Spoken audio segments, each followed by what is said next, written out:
Traditionally, you are used to adding links through a button, but within this builder, there are a few elements that you can add more than just a URL link.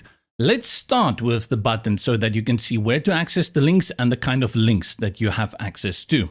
I have a button here selected, and from the options toolbar, you see the link option.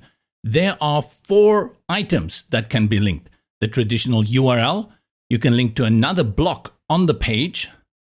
You can create an on-click pop-up, and you can add a file that can be downloaded. Let's start with the URL.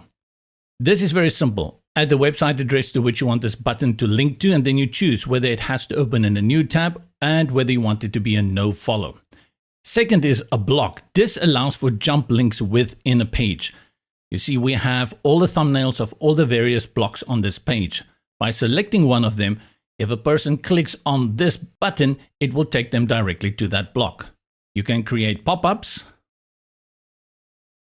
and you can add the file, which is simply upload. Apart from the button, a few other elements also have the ability to be linked.